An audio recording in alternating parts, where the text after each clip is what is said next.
जय शनिदेव महाराज। मित्रों, मुझे ऐसी सैकड़ों कॉल्स आपकी तरफ से आती हैं जिसमें ये कहा जाता है कि महाराज ये बताया जा रहा था कि उतरती हुई 7.5 में शनिदेव हमारा कायाकल्प कर देंगे, हमारी किस्मत को बदल देंगे, लेकिन ऐसा कुछ दिख नहीं रहा। तो आज की इस वीडियो में आपको ये पता चलेगा कि अब वो कब दिखेगा, और उसका कारण ये है कि 29 जून 2024 से शनि 15 नवंबर 2024 तक के लिए कुल मिलाकर के बकरी हो रहे हैं। और याद रखिए, जब कोई ग्रह, खास तौर से शनिदेव महाराज बकरी हो जाते हैं तो उन्हें चेष्टा बल प्राप्त होता है। और चेष्टा का मतलब क्या होता है? चेष्टा का मतलब होता है इरादा रखना, प्रयत्न करना, ये नियत होना हमारी कि हम अब आपके लिए अच्छा करने जा रहे हैं। तो शनि को जो चेष्टा बल प्राप्त होगा 29 जून से, तो वह क्या क्या इरादा रखेंगे आपके लिए अच्छा करने के लिए, उनकी क्या नियत होगी आपके लिए, इन सभी विषयों पर आप आज की इस वीडियो पे चर्चा की जाएगी। तो आप इस वीडियो को अंत तक देखिएगा, और कुंडली से संबंधित आपका कोई भी प्रश्न हो तो नंबर आपको दिया गया है। मित्रों, आपको मैं बता दूं आपकी जानकारी के लिए कि कुंडली में एक षडबल होता है। 6 प्रकार के बल होते हैं प्रत्येक ग्रह के। एक होता है स्थान बल, दिग्बल, काल बल, नैसर्गिक बल और दृष्टि बल, और एक अंतिम का बल होता है चेष्टा बल। चेष्टा बल तभी प्राप्त होता है जब कोई ग्रह बकरी हो जाता है। बकरी का मतलब उल्टा चलना। अब याद रखिएगा कि आपकी कुंडली में जो शनि है वह बकरी हो करके कुंभ राशि में चलते हैं। तो बकरी का तात्पर्य उल्टा की ओर चलना। तो शनि को एक प्रकार से 2 प्रकार के बल प्राप्त होते हैं। वह आपके कुंभ राशि में तो चल ही रहे हैं, लेकिन बकरी होने पर उन्हें पिछली भाव की राशि का बल भी प्राप्त हो जाता है। अर्थात कुंभ में तो है ही, उन्हें मकर का बल भी प्राप्त हो जाता है जो कि आपकी राशि है। इसीलिए वह कुल मिलाकर के चेष्टा बली हो जाते हैं, और चेष्टा बली हो करके यह चेष्टा करते हैं, यह प्रयत्न करते हैं, यह उनकी नियत हो जाती है, वो आपके लिए कुछ अच्छा करने जा रहे हैं। तो अब आप कहेंगे कि कितना अच्छा करेंगे हमारे लिए, और क्यों अच्छा करेंगे, और किस प्रकार अच्छा करेंगे, तो वह भी आप सुन लीजिए कुल मिलाकर के। तो आपको ये बात मालूम है कि जो शनिदेव महाराज हैं वो उतरती हुई 7.5 में चल रही है।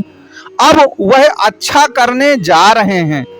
तो मैं हमेशा कहता हूं कि यदि आपको सही प्रतिफल प्राप्त करना है तो उसके लिए सबसे पहले ये देखना जरूरी है कि गोचर में तो शनि बकरी हो ही गए हैं।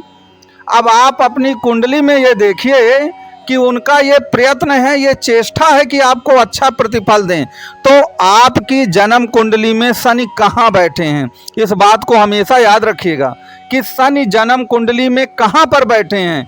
अगर जन्म कुंडली में वो अच्छे भाव पर बैठे हैं तो उनकी यह चेष्टा होगी कि आपको अच्छे से अच्छा परिणाम प्रदान करें।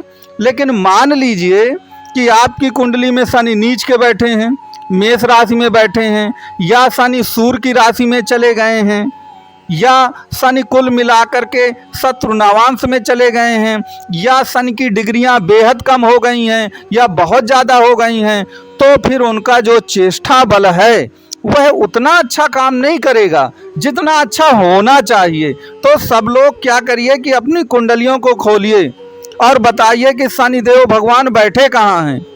क्योंकि दिक्कत यहाँ पर यह आ जाती है कि राशि तो आपकी मकर है, उसमें कोई दो राय नहीं है, लेकिन पता नहीं आप किस लग्न के हैं।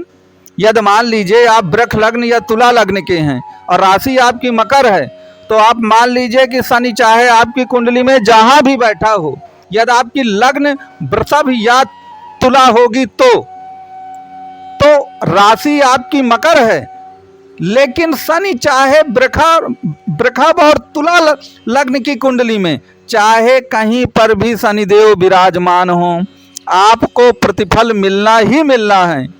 क्योंकि वृष और तुला में शनि एक प्रकार से योगकारी ग्रह हैं। तो कहने का तात्पर्य मेरे ये है कि जो भी फोन आते हैं याद रखिएगा, लोगों की लग्न अलग होती है, राशि अलग होती है। अगर लग्न और राशि एक ही है आपकी, आप मकर लग्न के भी हैं, आप मकर राशि के भी हैं, तो 100% मान लीजिए कि शनि को जो चेष्टा बल प्रदान हुआ है ना बकरी होने के कारण, उसका प्रतिफल आपको 100% मिलने जा ही रहा है। उसका प्रतिफल मिलेगा ही मिलेगा, आप इसे बिल्कुल नोट कर लीजिए। लेकिन मान लीजिए आपकी राशि तो मकर है लेकिन लग्न आपकी बदल गई है, तो अगर लग्न आपकी बदल गई है तो उसमें आपको ये शनि को देखना पड़ेगा कि शनि आपकी कुंडली में बैठा कहाँ पर है। इस बात को आप याद रखिएगा। अगर वह सही स्थितियों में बैठा है तो उसका जो चेष्टा बल है वह आपको निश्चित तौर पे लाभ प्रदान करेगा। अगर वह सही स्थानों में नहीं बैठा है तो उसका चेष्टा बल आपको वो लाभ प्रदान नहीं करेगा जो लाभ प्रदान करना चाहिए। इसलिए आप लोग अपनी कुंडलियों को खोलिए और कुंडली खोल करके मुझको ये बताइएगा कमेंट बॉक्स में या व्हाट्सएप पे कि वास्तव में आपका जो शनि है वह आपकी जन्म कुंडली में बैठा कहाँ है। ये बात को आप ज़रूर देखिए। तो जो चेष्टा बल है उसको जब तक आप संपूर्णता में नहीं देखेंगे, और किसी कुंडली को संपूर्णता में देखने के 3 तरीके होते हैं कि आप गोचरी कुंडली रखिए कि गोचर में ग्रह कहाँ चल रहे हैं। आप कालपुरुष की कुंडली एक तरफ रखिए, कालपुरुष की कुंडली का मतलब है कि मेष लग्न से आपकी कुंडली कैसे बनेगी, और तीसरी कुंडली आपकी जन्म कुंडली होनी चाहिए। फिर आप तीनों का मिलान करिए, जन्म कुंडली, कालपुरुष की कुंडली और गोचर की कुंडली। जब ये तीनों कुंडलियों का सीक्वेंस आप मिलाएंगे, और याद रखिए जो जो पॉइंट मिलते चले जाएंगे उनको एक स्टाम्प में लिख लीजिए, 100% आपको एक्यूरेट रिजल्ट मिलने वाले हैं।